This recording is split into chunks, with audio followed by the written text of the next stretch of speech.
What's a big bang? Okay, so now the loom's done, let's try the pickups, then record those and see what that does.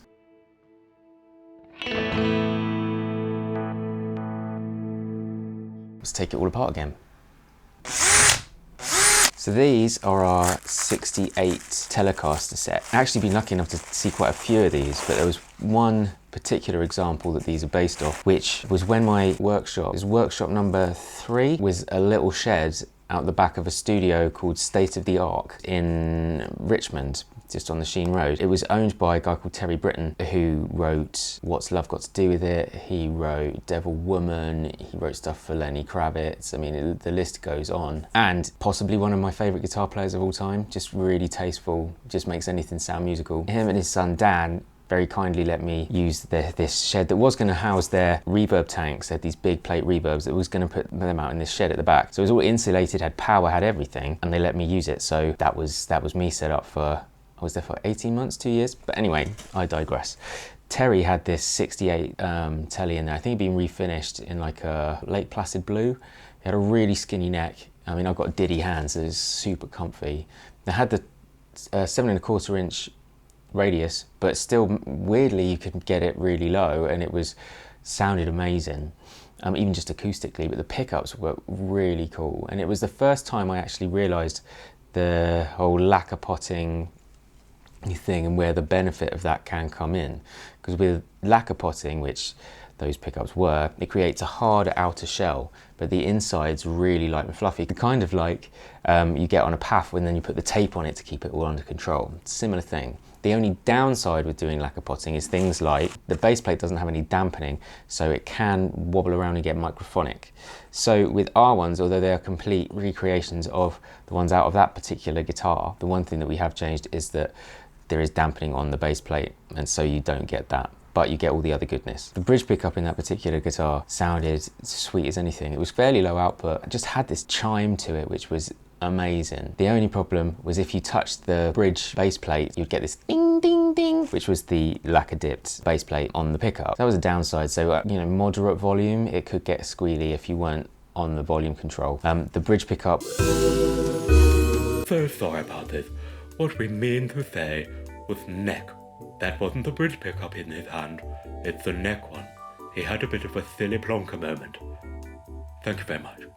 Carry on. Was especially for a Tele of that era, it sat in the mix really, really well. Sometimes those kind of Tele pickups can be a little bit woolly because they wound with 43 gauge wire, which gives you a little bit more compression and a bit more perceived output, but does hump the mids a little bit, which then masks the highs. But this one, for some magical reason, just didn't have that. I was lucky enough to work on it many, many times and got to get all the readings and stats off it. And I possibly think that that particular Tele would be my favourite Tele of all time that I've played. Bar Sparkles, of course. Sorry, Sparkles. Okay, let's get all this off.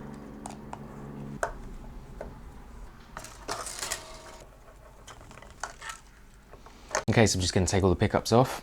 Whenever doing anything like this where you're keeping all the electronics the same, always make a note of where the old pickups came off from. So either take a photo, that's the best thing, I think, or draw it down if you're feeling a bit more artistic. This one can come out.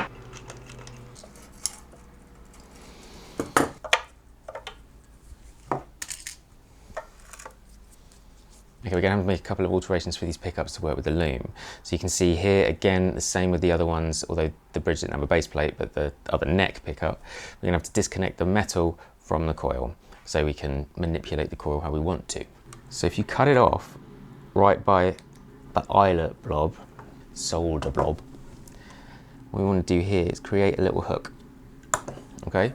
Why we do that will become evident in a minute. The neck, I'm going to cut it right by the blob and make a small hook.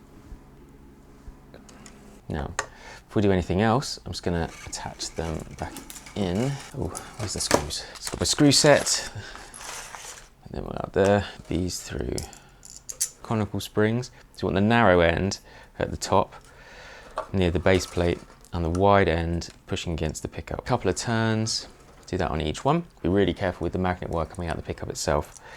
It's very, very fragile. That in, that in, that in. One more to go.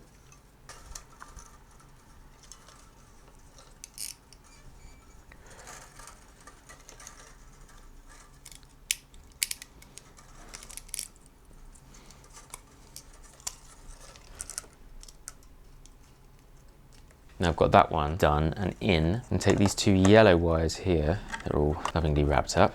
Now the slightly shorter one is for the bridge pickup. Thread it through the hole, so it's back up in the pickup cavity. Strip a little bit of the wire off, create a little hook.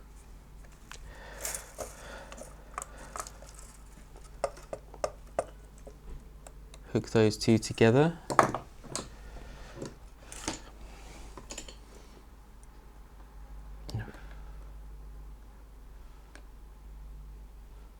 Solder them on. So now that metal work is separate from the coils, all is good. The only other thing I've got to do now, which I forgot about, is put the string ground through. So that's this wire here. There we go. That's up through here. It just needs to come around a little bit. And now we need to put the pickup wires the other way. It can get a bit cramped.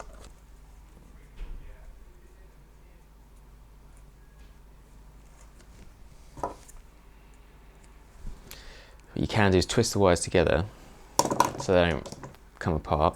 Just snip any, you know, and poke it on through.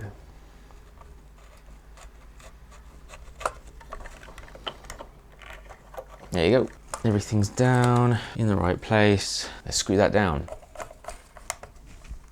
Now, the neck. See, he can get it right sometimes. First things first, I'm going to mount it into the pick guard. It's a top loader, so it makes it a little bit easier. Thread the screws through the scratch plate, untangle the springs, put them on, line it up. You can actually just get them to bite into the forebin. So that's all nicely centered. Sometimes if you don't put the screws in straight, it can get it a bit wonky, but you should be able to manipulate it back. Now we're going to have to deal with this little blighter. Okay, same as with the bridge, strip off a little bit here. Put a little hook in it, attach that to the other hook, and you're good to go. Clip off any excess. Now we're going to thread these wires back through. Right, now it's the joyous thing, fitting all the wires. Little bugger. The yellow one was being a pain in the ass. Now someone else has come out. It's the yellow one again. There we go. Okay, so now everything's in. Just need to reattach a few things. So we've got the neck hot, which goes to the lug furthest away from the volume control, which is that thing. Because it's already got solder on from mucking about before, just heat it up. Our cloth wire is pre-tinned, so you don't need to worry about tinning it. Okay, they're all done. So neck's all wired in, and now we've just got to do the bridge. So we have the bridge hot goes counting this way, lug 1, 2, 3, 4.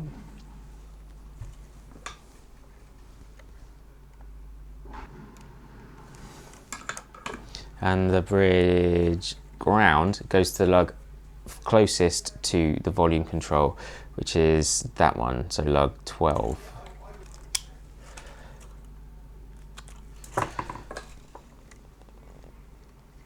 And again, because you've already got solder on there,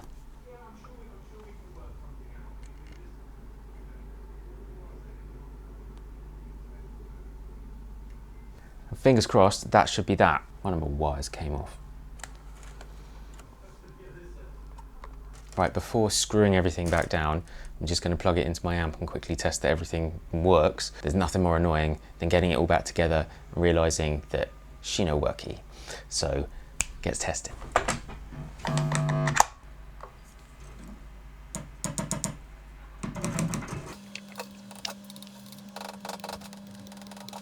Everything's alive. Let's get screwing. Sorry.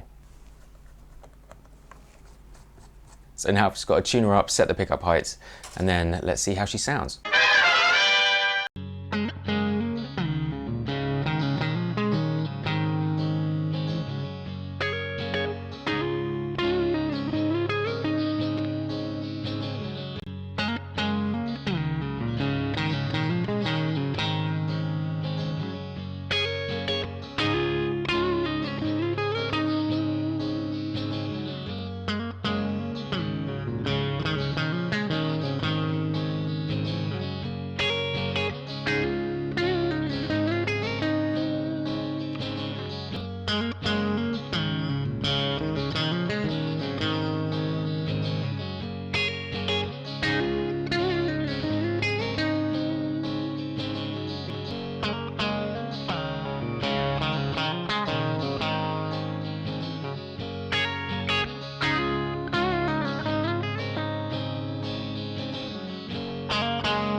Okay, so check this one out on the neck pickup where you can hear it really clearly.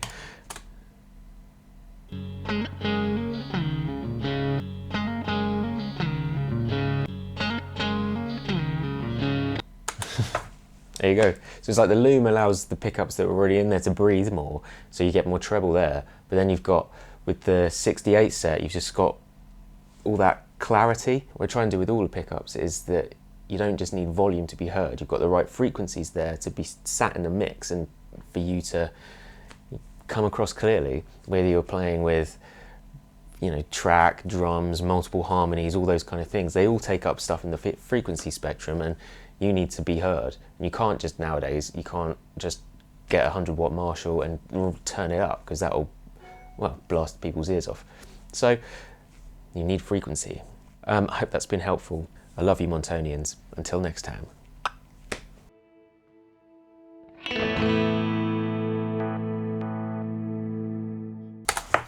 Don't ever tell me it's just wire and magnets. It all makes a difference.